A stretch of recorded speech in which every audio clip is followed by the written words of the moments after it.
got to tell the story about how Nico and I first met and how we became friends, because if it wasn't for Peter Tork of the Monkees, we would have never met and we would never become friends. So for many years I worked for a music equipment company, and they used to work directly with the Monkees, helping them with equipment in the studio and stuff, and they had started working with them back in the days of the Justice album. And so fast forward years later, Peter Tork had come to me because they were going on tour. Mike Nesmith had rejoined them, and they were doing this anniversary tour, and Peter needed some guitar amps. So being that tour kicked off here in Escondido, California, I actually hand-delivered amplifiers to the venue the day before the first show. So I show up, I deliver the amps, and I give Peter a call on his cell phone saying, okay, the amps are here, just checking in. And Peter then invites me to bring family and friends to the dress rehearsal, which was happening that night at the venue, secret show. There was probably maybe 30 people in the audience, if that. So that was awesome because I brought my son and my parents and my nephew, and we all got to watch free Monkees concert with basically friends and family of the Monkees. And then afterwards, we hung out and met with Peter, and my family got a picture with him. So thank you, Peter, for that, because that was an awesome night. But realized that, well, I was going to take my family to the opening show. I already had tickets for it. Well, they've already seen the show, so I called up some friends and said, hey, I've got tickets last minute, Monkees, you guys in? And so, yeah, a mutual friend had actually said, well, I'm going to bring my friend Nico. You guys never met. You're going to like him. He's a drummer and musician just like you, and he plays in a Beatles cover band and so forth. So I met Nico that night of the concert, and we've been friends ever since.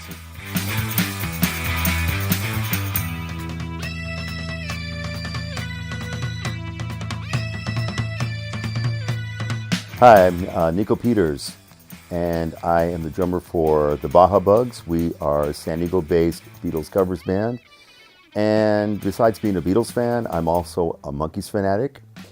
And just this past couple of months, I was able to pay tribute to the Monkees through a project that originated in England in an independent record company called 7A Records. Again, Peter Tork was the guy who was instrumental in letting us know that 7A Records existed and was doing this project about having the fans record cover songs. So Peter had shared the 7A Records Facebook post, and I passed that on to Nico. And being very fan-based, the guys realized that in all these years, there had never been an album put out as a tribute to the Monkees. They put the call out to Monkees fans. I believe their philosophy was like, you the Monkee fans, you know them, you know the songs, you love the songs, and if you're musicians, then you know what's good. So in late February, I get a call from Rich, my fellow musician and Monkees fanatic also, and he tells me about what 7A Records is doing, and I said, that's really cool. And he's like, well, let's do something. Let's get together to do something.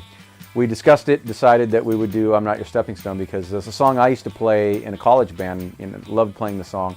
And I wanted something that Nico would be able to feature, a little drum solo on, which, that song has already. Which version of I'm Not Your Stepping Stone are we going to do? Because you have the mono single version, you have the mono album version, and then you have the stereo album version. And how they differ is by mix and the length of the songs. And so we came up with, let's combine the single, mono, and the stereo LP mix. Meaning, we had some of the vocal arrangements were like the single, but then the length we kept like the stereo. So we kind of combined those two together. And then as a cover version, we decided to do some stuff that kind of, kept it true to form, but also made it our own. And then I wanted to kind of put our own stamp on it and have something different, so we kind of ripped off a little idea from The Who with the ending of My Generation, where there's little stops and solo pieces, and so we do that.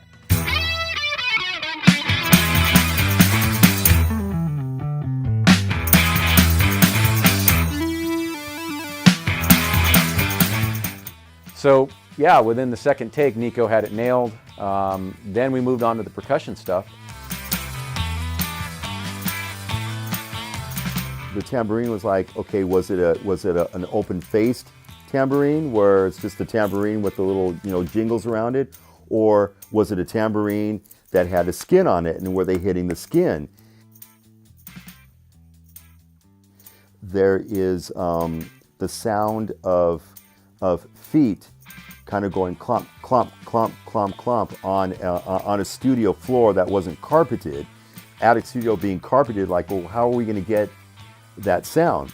So we looked around and we saw two padded stools, sitting stools. We actually tested out both stools in the studio, and I'm doing this, I'm hitting like the stool like this, and then we listen to it again. I'm, no, that's not it. That's not it. Try the other one. Pull the other stool. That's it. That's it. That's the sound. So that's how we got that sound. We just got a boom mic close to the stool. Good, but when you put that little tiny element into it, that's like, yeah, that's it. That's it. That's it. He really blew me away with that because he had studied the songs and we listened carefully, deciding, what parts were going to be recorded. After Nico did all the percussion stuff, we did the backing vocals. We got around the same microphone in the vocal booth. I'm like a Steppin Stone. Nico then left for the day, and I came back up here to the studio the next morning. Did another pass at the backing vocal where I do the real high screaming part. Then did the lead vocal, and I think then after that did the guitar and bass, and then the keyboards. And so that's Saturday, and that was Sunday. On Monday, I got a text message from Rich saying, well, I did the final mix. I'll send it to you in your email. And it was already submitted to 7A Records. So it was done within, a 2-day period. So again, I just wanted to thank Nico for all of his hard work on the song. The song came out great.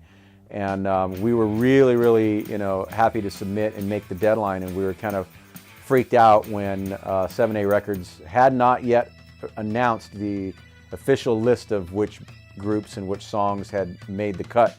But when they released the artwork, I'm Not Your Stepping Stone was the first song featured as, one of the songs on the CD. So we kind of knew we'd got it from that point. So we were kind of jumping for joy with that. And so I wanted to thank 7A Records because, this was a really killer idea and we're really happy to be a part of it. And again, thank Peter Tork because, if it wasn't for him, we would have never learned about the existence of 7A Records. And Nico and I would have never met. So thanks a lot.